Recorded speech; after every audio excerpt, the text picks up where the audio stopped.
السلام علیکم ورحمۃ اللہ وبرکاتہ، نحمده ونصلی علی رسولہ الکریم، اما بعد فاعوذ باللہ من الشیطان الرجیم، بسم اللہ الرحمن الرحیم، رب اشرح لی صدری ویسر لی امری واحلل عقدۃ من لسانی یفقہوا قولی۔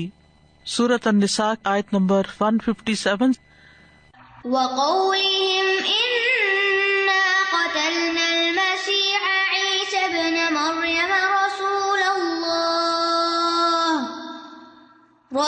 الله وما قتلوه وما صلبوه ولكن شبه لهم وإن الذين اختلفوا فيه لفي شك منه ما لهم به من علم إلا اتباع الظن وما قتلوه يقينا۔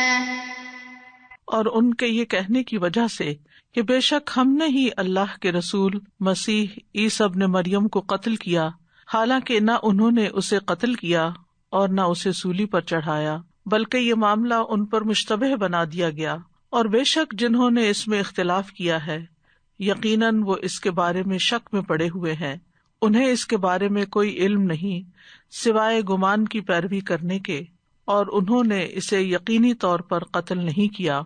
یہودیوں نے یہ دعویٰ کیا تھا کہ انہوں نے عیسیٰ ابن مریم کو قتل کر دیا تھا، اور یہودی حضرت عیسیٰ علیہ السلام کو رسول اللہ حقارت اور مذاق کے طور پر کہتے تھے۔ تو اللہ سبحانہ تعالیٰ نے ان کے اس دعویٰ کی تردید کی اور کہا کہ انہوں نے عیسیٰ کو نہ قتل کیا اور نہ پھانسی دی، بلکہ وہ شبہ میں ڈال دیے گئے۔ وقولہم انا قتلنا المسیح، اور ان کا کہنا کہ یقیناً ہم نے مسیح کو قتل کر دیا۔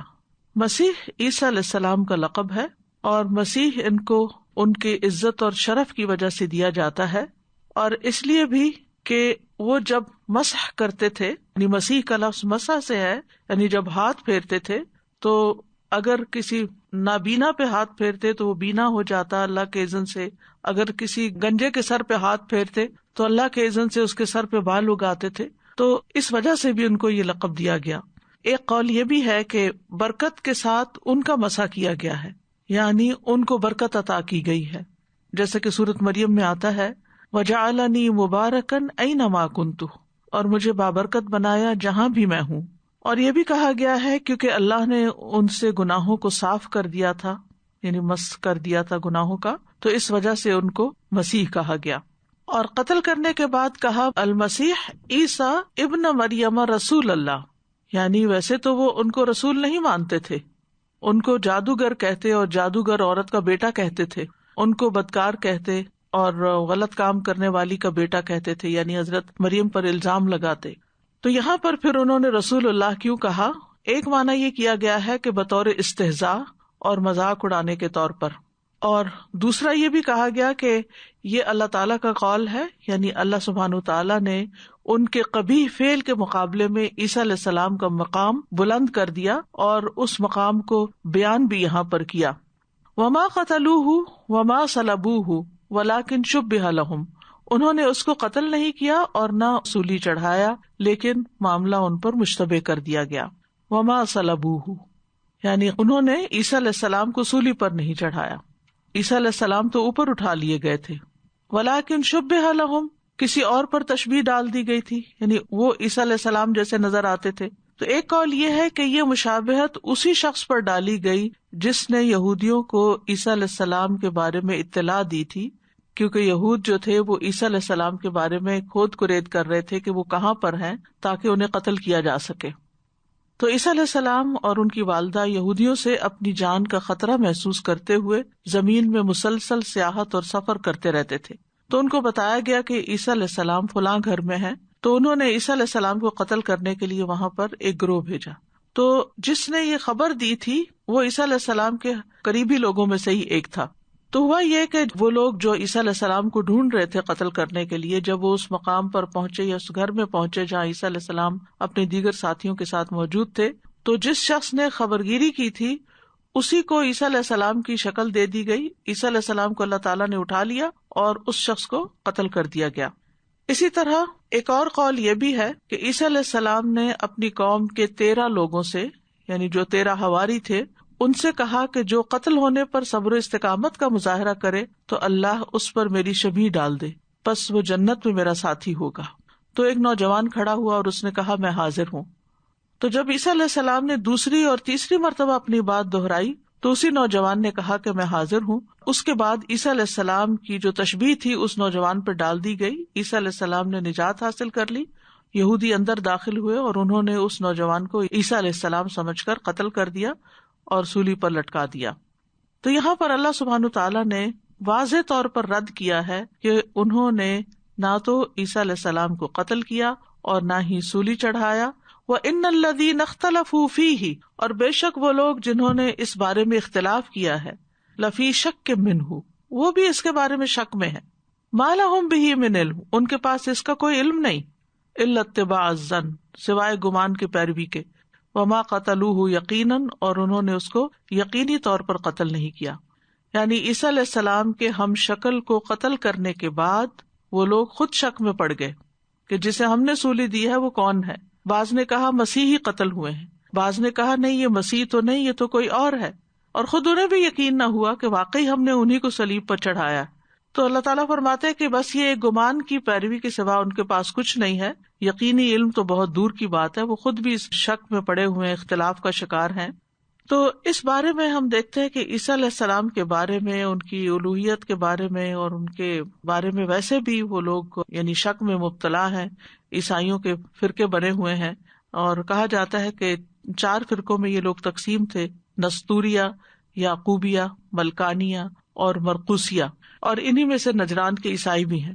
نستوریہ کہتے تھے کہ عیسیٰ اللہ کے بیٹے ہیں، یعقوبیہ اور ملکانیہ کہتے کہ عیسیٰ ہی اللہ ہیں، اور مرقوسیہ کہتے کہ وہ 3 کا ایک ہے، اور یہ سبھی حقیقت سے دور کی بات کرتے ہیں۔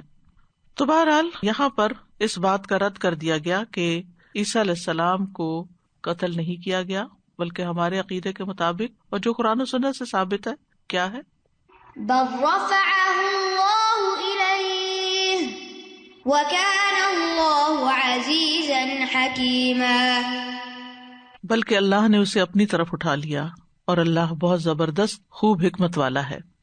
یعنی اللہ سبحانہ تعالیٰ نے ان کو آسمانوں پر اٹھا لیا۔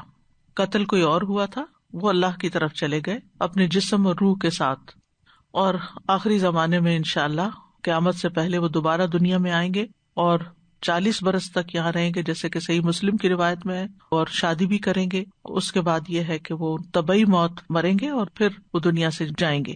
وَكَانَ اللَّهُ عَزِيزًا حَكِيمًا، اور ہے اللہ بہت زبردست خوب حکمت والا۔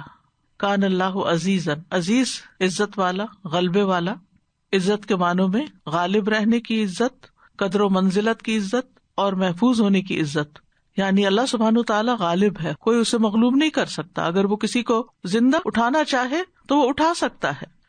اور پھر یہ ہے کہ اللہ سبحانہ تعالیٰ چونکہ غالب ہے تو جو اس نے چاہا کیا عیسیٰ علیہ السلام کے معاملے میں، اور کوئی اللہ تعالیٰ کو روک نہیں سکا۔ اور پھر حکیمہ، حکمت والا ہے، اور حکم بھی اسی کا چلتا ہے۔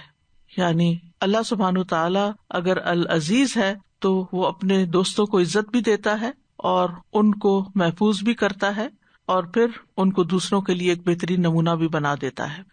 تو پچھلی ان آیات میں یہود کے 6 جرم بیان کیے گئے جو شروع ہوتے ہیں فَبِمَا نَقْضِهِمْ مِيثَاقَهُمْ سے۔ تو ایک یہی ہے کہ انہوں نے اللہ سے کیے ہوئے عہد توڑے۔ دوسرا وَكُفْرِهِمْ بِآيَاتِ اللَّهِ، اللہ کی آیات کا انکار کیا۔ تیسرا وَقَتْلِهِمُ الْأَنْبِيَاءَ بِغَيْرِ حق، اللہ کے نبیوں کو ناحق قتل کیا۔ چوتھا وَقَوْلِهِمْ قُلُوبُنَا غُلْف، ان کا کہنا کہ ہمارے دل غلافوں میں ہے۔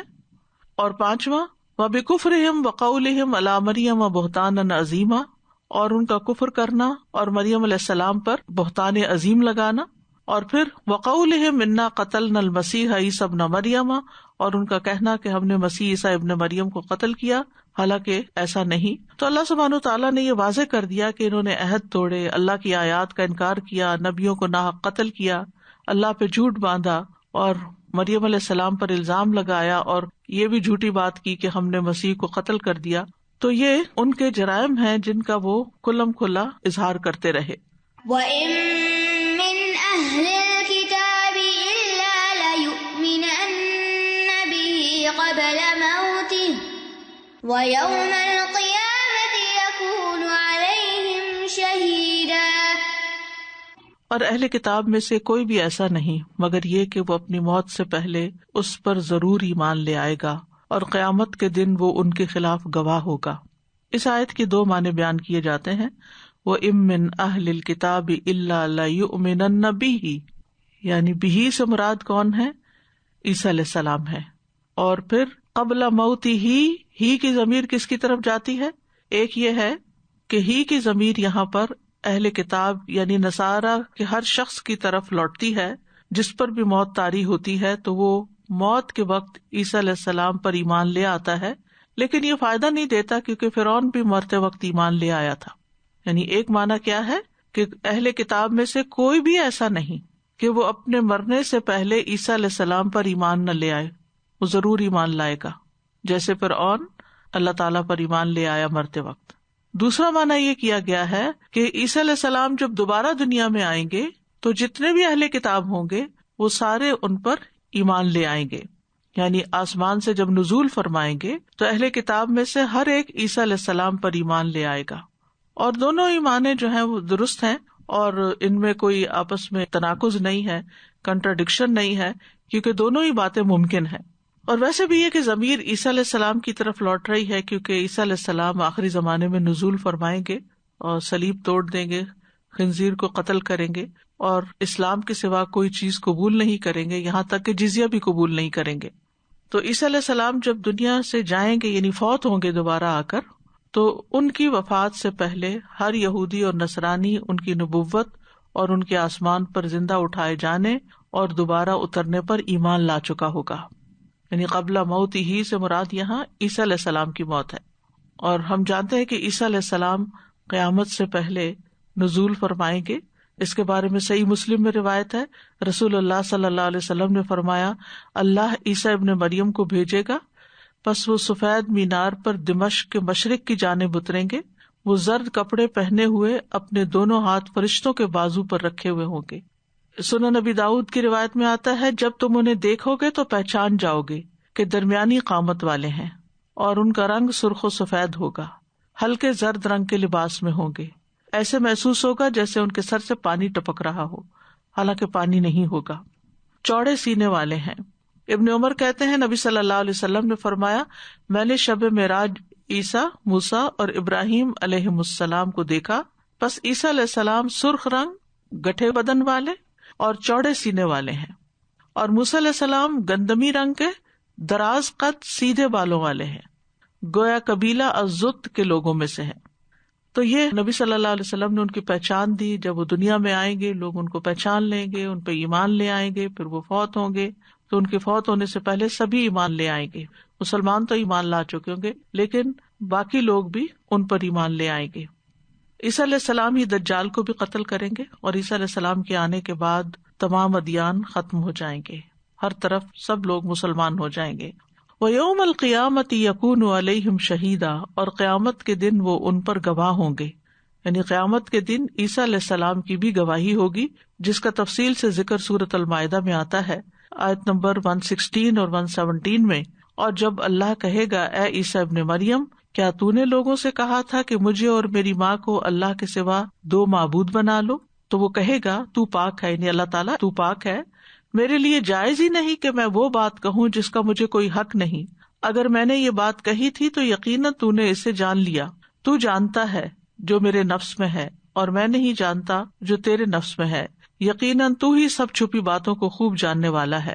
میں نے انہیں اس کے سوا کچھ نہیں کہا جس کا تو نے مجھے حکم دیا تھا کہ اللہ کی عبادت کرو جو میرا رب اور تمہارا رب ہے، اور میں ان پر گواہ تھا جب تک میں ان میں رہا، پھر جب تو نے مجھے اٹھا لیا تو ہی ان پر نگران تھا اور تو ہر چیز پر گواہ ہے۔ تو قیامت کے دن عیسیٰ علیہ السلام اپنی قوم کے خلاف گواہی دیں گے، وَيَوْمَ الْقِيَامَةِ يَكُونُ عَلَيْهِمْ یعنی عَلَىٰ قَوْمِهِ شَهِيدًا، اور وہ کہیں گے کہ میں نے ان کو اس کے سوا کوئی حکم نہیں دیا کہ اللہ کی عبادت کرو جو میرا اور تمہارا رب ہے۔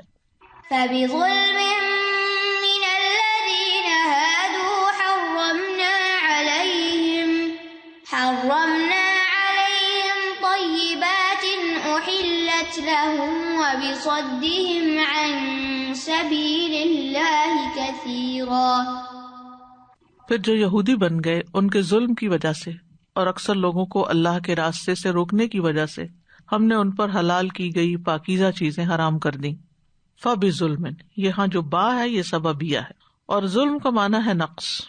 جیسے سورۃ کہف میں آتا ہے نا، کلتا الجنتین آتت اکلها ولم تظلم منہ شیئا، یعنی اس میں سے کچھ بھی کمی نہ کی. لیکن شرعی معنی ظلم کا کیا ہوتا ہے؟ وضع الشیء فی غیر محلہ، یعنی کسی چیز کو اس کی اپنی اصل جگہ سے ہٹا کے کہیں اور رکھ دینا. اور سب سے بڑا ظلم کیا ہے؟ شرک. ان الشرک لظلم عظیم. تو ظلم کی دو قسمیں ہوتی ہیں، ایک وہ ظلم ہوتا ہے جو انسان اور رب کے درمیان میں ہوتا ہے، اور ایک وہ ہوتا ہے جو انسان اور اللہ کی مخلوق کے درمیان ہوتا ہے. یعنی جب لوگ لوگوں پر زیادتی کرتے ہیں، ان کا خون بہاتے ہیں، ان کی عزتوں سے کھیلتے ہیں، یا ان کے مال کے ساتھ زیادتی کرتے ہیں، یا کوئی ایسی چیز ان کے بارے میں کہتے ہیں جو ان میں ہوتی نہیں، تو یہ انسانوں پر ظلم ہوتا ہے. تو یہود کا ظلم جو تھا وہ ہر طرح کا ہی ظلم تھا، یعنی اس میں شرک بھی تھا اور اس میں دوسروں پر زیادتی بھی تھی. فَبِظُلْمٍ مِّنَ الَّذِينَ هَادُوا، اور اس ظلم میں ہم دیکھتے ہیں کہ ان کا یہ مطالبہ کرنا، وَقَالُوا أَرِنَا اللَّهَ جَهْرَةً، ہمیں اللہ تعالیٰ سامنے دکھائیں، یہ بھی ان کا ظلم تھا. پھر اسی طرح ان کا یہ کہنا إِنَّ اللَّهَ فَقِيرٌ وَنَحْنُ أَغْنِيَاء، یہ بھی اللہ سبحانہ وتعالیٰ کے حق میں ظلم تھا. پھر ایک اور جگہ پر آتا ہے وقالت الیہود ید اللہ مغلولہ، کہ اللہ کے ہاتھ بندھے ہوئے ہیں نعوذ باللہ. پھر وقالوا لن تمسنا النار الا ایاما معدودہ، یعنی اللہ تعالیٰ کے فیصلے اپنے ہاتھ میں لے لیے اور کہا کہ ہمیں تو آگ نہیں چھوئے گی مگر چند دن. تو یہ تو انہوں نے اللہ کے معاملے میں ظلم کیے. اور مخلوق کے معاملے میں آپ دیکھیں کہ کتنے انبیاء کو انہوں نے قتل کر دیا، کچھ پر ایمان لائے، کچھ کا انکار کیا. تو یہ سارے ظلم تھے جس میں یہود پڑے ہوئے تھے، اور پھر خاص طور پر جو عیسیٰ علیہ السلام کے ساتھ کیا انہوں نے. تو فَبِظُلْمٍ مِّنَ الَّذِينَ هَادُوا، تو ان لوگوں کے ظلم میں سے جو یہودی ہو گئے، ہادو یہودی بن گئے. یہ ان کے اس قول کی وجہ سے جو سورۃ الاعراف میں آتا ہے انا ہدنا الیک، بے شک ہم نے آپ کی طرف رجوع کیا، یعنی ہم آپ کی طرف توبہ کرتے ہیں، پلٹتے ہیں. حرمنا علیہم طیبات احلت لہم، تو ہم نے ان پر پاکیزہ چیزیں حرام کر دی جو ان کے لیے حلال کی گئی تھی. سبحان اللہ. یعنی جب کوئی ظلم کرتا ہے، گناہ کرتا ہے، انسانوں کے ساتھ زیادتی کرتا ہے، تو پھر خود بھی اللہ کی نعمتوں سے محروم ہوتا ہے، اس پر بھی پھر طرح طرح کی مصیبتیں آتی ہیں. تو طیبات سے مراد یہاں کھانے پینے کی حلال پاکیزہ چیزیں ہیں. کہا جاتا ہے کہ یہاں پر موصوف محذوف ہے، صفت طیبات ہے، یعنی اطعمہ اس کا موصوف تھا، یعنی اطعمۃ طیبات یا ارزاقاً طیبات. طیب جو ہے یہ خبیث کے مقابلے پر آتا ہے، اور خبیث نجس ہوتا ہے. تو حرام کی گئی چیزوں سے مراد کیا ہے؟ ان کا ذکر سورۃ الانعام میں آتا ہے.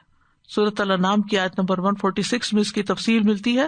اور ان لوگوں پر جو یہودی بن گئے ہم نے ہر ناخن والا جانور حرام کر دیا، اور گایوں اور بکریوں میں سے ہم نے ان پر دونوں کی چربیاں حرام کر دی، سوائے اس کے جو ان کی پشت یا انتڑیاں اٹھائے ہوئے ہوں یا جو کسی ہڈی کے ساتھ ملی ہو.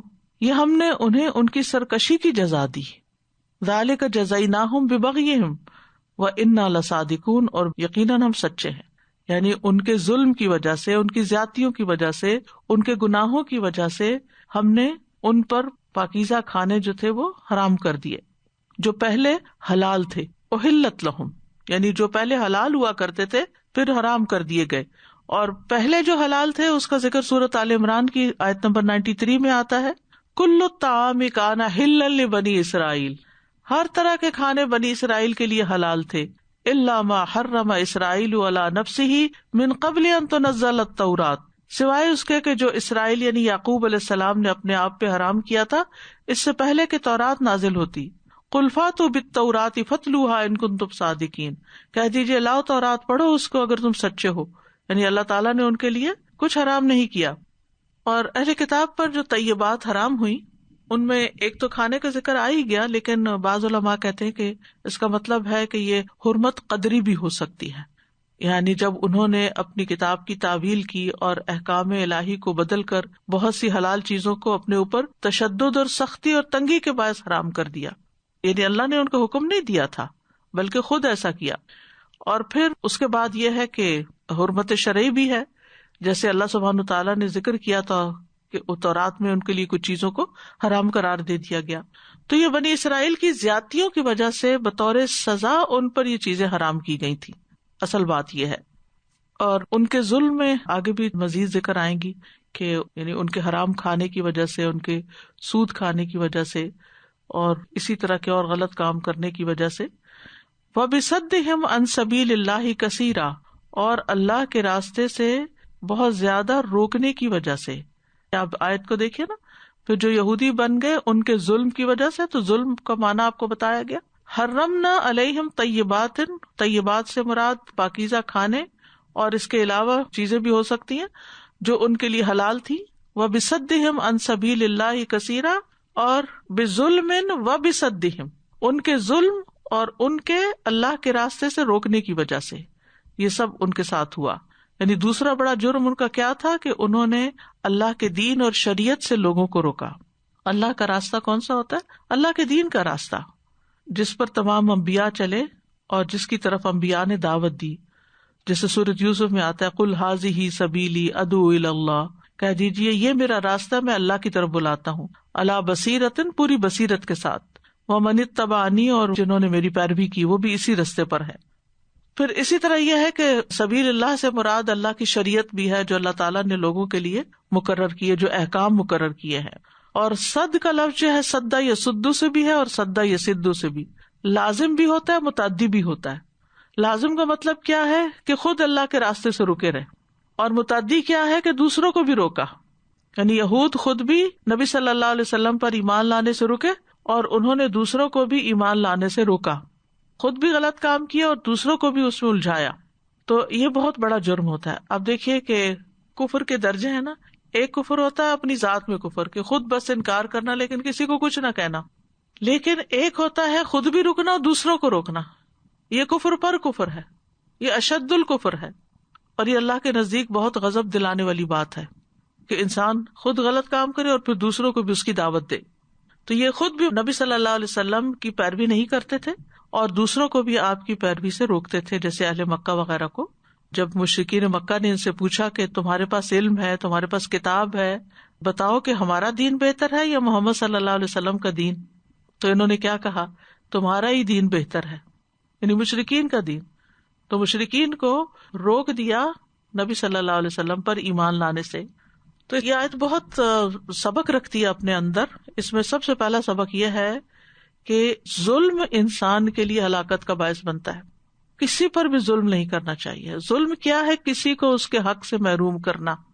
اللہ نے جس انسان کا جو حق ہم پہ رکھا ہے، جیسے والدین کے حقوق ہیں، ہمسایوں کے حقوق ہیں، شوہر کے حقوق ہیں، بیوی کے حقوق ہیں، بچوں کے حقوق ہیں، مسافروں کے حقوق ہیں، مساکین اور یتیموں کے حقوق ہیں. تو جب کوئی شخص کسی کا حق مارتا ہے، مثلا یتیموں کو وراثت میں حصہ نہیں دیتا، تو وہ کیا کرتا ہے؟ ظلم کرتا ہے. اسی طرح اللہ سبحانہ وتعالیٰ کے حقوق ہیں. تو جب انسان اللہ کا حق نہیں دیتا، اللہ کا حق کیا ہے کہ اس کو ایک مانا جائے اور اسی کی عبادت کی جائے، اس کے سوا کسی اور کی عبادت نہ کی جائے. تو جب انسان شرک کرتا ہے تو یہ بہت بڑا ظلم کرتا ہے کہ اللہ کی عبادت میں کسی اور کو شریک کر لیتا ہے. تو جب انسان یا تو شرک کرے یا یہ کہ اللہ کا حق نہ دے، عبادت ہی نہ کرے، نماز ہی نہ پڑھے. تو ظلم جو ہے چاہے حقوق اللہ میں ہو یا حقوق العباد میں، دونوں ہی انسان کے لیے ڈیٹریمنٹل ہیں، دونوں ہی انسان کے لیے ہلاکت کا باعث ہیں. اور دوسرے پہ ظلم دراصل اپنی جان پہ ظلم ہے، یہ ہمیشہ یاد رکھیے. جیسے دوسرے پر احسان اپنے ساتھ احسان ہے، ان احسنتم احسنتم لانفسکم. تو اسی طرح جب ظلم کسی پر انسان کرتا ہے تو دراصل اپنے اوپر کرتا ہے، اپنا حق مارتا ہے. تو ظلم ہلاکت کا باعث ہے. قرآن مجید میں آتا ہے فَكَأَيٍّ مِّن قَرْيَةٍ أَهْلَكْنَاهَا وَهِيَ ظَالِمَةٌ فَهِيَ خَاوِيَةٌ عَلَىٰ عُرُوشِهَا وَبِئْرٍ مُّعَطَّلَةٍ وَقَصْرٍ مَّشِيدٍ. سورۃ الحج. سو کتنی ہی بستیاں ہیں جنہیں ہم نے اس حال میں ہلاک کیا کہ وہ ظالم تھی، پس وہ اپنی چھتوں پہ گری ہوئی ہیں، اور کتنے ہی بیکار چھوڑے ہوئے کنویں ہیں، اور کتنے ہی مضبوط محل اجڑے پڑے ہیں. اسی طرح سورۃ الحج میں ہی آتا ہے وَكَأَيٍّ مِّن قَرْيَةٍ أَمْلَيْتُ لَهَا وَهِيَ ظَالِمَةٌ ثُمَّ أَخَذْتُهَا وَإِلَيَّ الْمَصِيرُ. کتنی ہی بستیاں جنہیں میں نے مہلت دی اس حال میں کہ وہ ظالم تھی، پھر میں نے انہیں پکڑ لیا اور میری ہی طرف لوٹ کے آنا ہے. سورۃ کہف میں آتا ہے وَتِلْكَ الْقُرَىٰ أَهْلَكْنَاهُمْ لَمَّا ظَلَمُوا. یہ بستیاں جنہیں ہم نے ہلاک کیا، کیوں کیا؟ لما ظلموا، جب انہوں نے ظلم کیا تو اس بنا پہ انہیں ہم نے ہلاک کیا. تو ظالم کے لیے اللہ کی پکڑ شدید ہے. اللہ تعالیٰ ظالم کو مہلت دیتا ہے لیکن جب پکڑتا ہے تو اس کو چھوڑتا نہیں. پھر اسی طرح یہاں یہ بات پتہ چلتی ہے کہ بہت سی چیزیں جو ہماری زندگی میں ہو رہی ہوتی ہیں نا، ان کے پیچھے کچھ سبب ہوتا ہے. جیسے با سببیہ تھی نا یہاں، فبظلم، ظلم کی وجہ سے ان کے ساتھ یہ ہوا. تو اسی طرح ہماری زندگی اسباب پر منحصر ہے. بہت سی چیزیں جو ہم کر رہے ہوتے ہیں، اچھی کر رہے ہوتے ہیں تو اللہ تعالیٰ دنیا میں بھی اس کا اچھا بدلہ دے رہے ہوتے ہیں، برا کر رہے ہوتے ہیں تو دنیا میں بھی وہ سامنے آ رہا ہوتا ہے. مثلا اگر کوئی اپنے ماں باپ کو ستاتا ہے تو اس کی اولاد اس کو ستانے لگتی ہے. جو کسی کا حق مارتا ہے اس کا حق کوئی اور چھین کے لے جاتا ہے. یعنی کسی نے اپنے بہن بھائیوں کی جائیداد پہ قبضہ کیا تو یہاں اس کے گھر میں ایسی بیماری آئی کہ سارا مال ختم ہو گیا. یعنی دنیا میں بھی یہ ہوتا ہے، کیونکہ یہ جو یہود کے ساتھ ہوا تھا، فَبِظُلْمٍ مِّنَ الَّذِينَ هَادُوا حَرَّمْنَا عَلَيْهِمْ طَيِّبَاتٍ، تو یہ دنیا میں ہوا تھا. اسی طرح انسان بعض اوقات اپنی کچھ بیماریوں کی وجہ سے کچھ کھانے پینے کی پاکیزہ عمدہ چیزوں سے محروم ہو جاتا ہے، نہیں کھا سکتا. اللہ تعالیٰ ظلم نہیں کرتا بندوں کو کہ ان کو محروم کر دے طیبات سے. انہوں نے کہیں اپنے ساتھ کوئی زیادتی کی ہوتی ہے، اپنی صحت کا خیال نہیں رکھا ہوتا، یا اپنی نیند کا، یا جو بھی ان کو اپنے لیے کرنا چاہیے تھا انہوں نے نہیں کیا، اپنے اوپر ظلم کیا، تو پھر جسم بتاتا ہے ان کو، پھر بہت ساری چیزیں منع ہو جاتی ہیں. پھر اسی طرح یہ ہے کہ جیسے انہوں نے ان اللہ یامرکم ان تذبحوا بقرہ کا حکم دیا گیا تھا، لیکن جب انہوں نے بہت سی تعویلیں کی اور اس میں بہت سے سوال کیے تو ان کے اوپر کام مشکل ہو گیا، تو سبب وہ خود تھے اس مشکل کا. تو ظلم جو ہے یہ انسان کو بھلائی سے محروم کر دیتا ہے. بعض اوقات ہوتا ہے نا، ہمیں کسی انسان کے ساتھ ضد ہوتی ہے، ہمیں وہ اچھا نہیں لگتا تو ہم اس کے خلاف ایک محاذ آرائی قائم کر لیتے ہیں، اس کے ساتھ زیادتی شروع کر دیتے ہیں اور اپنا غصہ نکالتے رہتے ہیں، اور شیطان ہمیں آگ لگائے رکھتا ہے اور ہم کسی نہ کسی طرح کبھی زبان سے، کبھی عمل سے، اپنے ہی رشتے داروں کے اندر. آپ دیکھیں کتنے ہی لوگ ہیں جن کے گھروں کے اندر آپس کی لڑائیاں، فتنے فساد ہیں، تو ان میں بھی انسان کو دوسرے کا حق پہچاننا چاہیے. مثلا باپ ہے نا، اگر کوئی سخت بات کر بھی رہا ہے خاموشی اختیار کر لی جائے، کیونکہ اگر کوئی بات ایسی منہ سے نکل گئی جو ان کو ہرٹ کر گئی تو ایسا نہ ہو کہ وہ اپنے سامنے آ جائے، اپنے بچوں کی طرف سے آ جائے یا کسی اور شکل میں. اسی طرح آپ کسی کا مذاق اڑاتے ہیں، کچھ لوگوں کی عادت ہوتی ہے ایسے دوسروں کے اوپر ہنسنا، دوسروں کی نقلیں اتارنا، کسی کے بولنے کے انداز کی نقل اتارنا، کسی کی چال کی نقل اتارنا. کچھ لوگوں نے ہنسی مذاق کا ذریعہ بنایا ہوتا ہے کہ فلاں تو ایسے چلتا ہے، فلاں یوں بیٹھتا ہے، فلاں یوں بولتا ہے، تو بعض اوقات وہی چیزیں اپنے سامنے آ جاتی ہیں. پھر اسی طرح ظلم کی وجہ سے، گناہوں کی وجہ سے انسان ہدایت سے محروم ہو جاتا ہے، دین سیکھنے کے راستے میں رکاوٹیں آ جاتی ہیں، خیر سے محروم ہو جاتا ہے. نبی صلی اللہ علیہ وسلم اپنے گھر سے باہر تشریف لائے تاکہ ساتھیوں کو بتائیں کہ آج لیلۃ القدر ہے. راستے میں انصار کے 2 لوگ ملے جو آپس میں لڑ رہے تھے، تو وہ آپ کے دل سے اٹھا لی گئی. اگرچہ یہ قضاء و قدر میں بھی تھا لیکن سبب وہ بنے.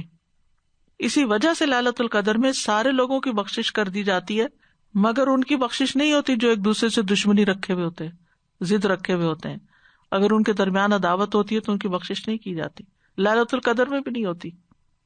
تو دوسروں کے ساتھ ناراضگیاں رکھنا اور پھر ان کے ساتھ بول چال ختم کر دینا اور ان کے ساتھ زیادتیاں کرنا، ہو سکتا ہے وقتی طور پر تو انسان کا غصہ اس سے ٹھنڈا ہو جائے، لیکن اپنی پاؤں پہ کلاڑی مارنے والی بات ہوتی ہے. پھر اسی طرح یہ ہے کہ حلال و حرام ٹھہرانے کا اختیار جو ہے نا یہ اللہ اور اس کے رسول کے پاس ہے، ہمارے پاس نہیں ہے، ہمیں نہیں کرنا چاہیے، کیونکہ یہاں پر ہے کہ اللہ نے ان کے لیے حرام کر دی تھی نا، تو اللہ تعالیٰ ایسا کر سکتا ہے. پھر اسی طرح اللہ کے راستے سے روکنا بھی بہت بڑا ظلم ہے، یہ اس آیت سے ہمیں پتہ چل رہا ہے. اور اللہ سبحانہ تعالیٰ کے راستے سے روکنے میں بعض اوقات یہ ہے کہ کسی انسان کو اشارے سے یا زبان سے یا اپنے عمل سے، اور یہود خاص طور پر لوگوں کو اللہ کے راستے سے بہت روکتے تھے. یعنی یہ جو آج کل ایک ٹرینڈ چلا ہوا نا کہ اگر کسی اسکالر کی کوئی ایک بات ٹھیک نہیں لگی تو اس کو کہا اس فلاں کو نہ سننا. بھائی کیوں؟ اس نے وہ فلاں بات کہی ہوئی ہے. بھائی وہ ایک بات ہے، ہر انسان سے غلطی ہو سکتی، بھول ہو سکتی ہے، سمجھ میں کمی بیشی ہو سکتی، کوئی اختلاف رائے ہو سکتا ہے، لیکن باقاعدہ لوگوں کو مہم چلا کے فتوے دے کے روکنا کہ فلاں کے درس میں نہ حاضر ہو، فلاں سے سیکھو نہیں، فلاں گمراہ ہے، ان چیزوں کے بارے میں بھی اللہ سے ڈرنا چاہیے. اور بعض اوقات بلا تحقیق لوگ باتیں کرتے ہیں، تو یہ بھی اللہ کے راستے سے روکنا ہوتا ہے. اسی طرح بعض اوقات ہم اپنے ہی بچوں کے اوپر دین کے معاملے میں زیادہ سختی کر کے ان کو دین سے متنفر کر دیتے ہیں، اس سے بھی اللہ کے راستے سے وہ رک جاتے ہیں ہمارے ہی اعمال کی وجہ سے. بعض اوقات ہم غلط نمونہ پیش کرتے ہیں ان کے سامنے، تو ان کے دل سے ہماری عزت ہی نکل جاتی اور ہماری بات کا پھر اثر ہی نہیں ہوتا. تو بہرحال یہ آیت جو ہے اپنے اندر بہت گہرے معنی رکھتے ہیں اور بہت سمجھنے کے لائق ہے. اور اب مداوع کیا ہے؟ اگر ہم زندگی میں کوئی ظلم کر چکے ہیں، عبادتوں میں کمی کی، مثلا نمازیں چھوڑتے رہے، یا بھول چوک کے کوئی شرک کا کام کرتے رہے، یا پھر یہ کہ لوگوں کے ساتھ زیادتی کی، یا اپنے بزرگوں بڑوں میں سے کسی کے ساتھ ہم نے کوئی تلخی کی ہوئی ہے، تو ان کے لیے کثرت سے استغفار کریں.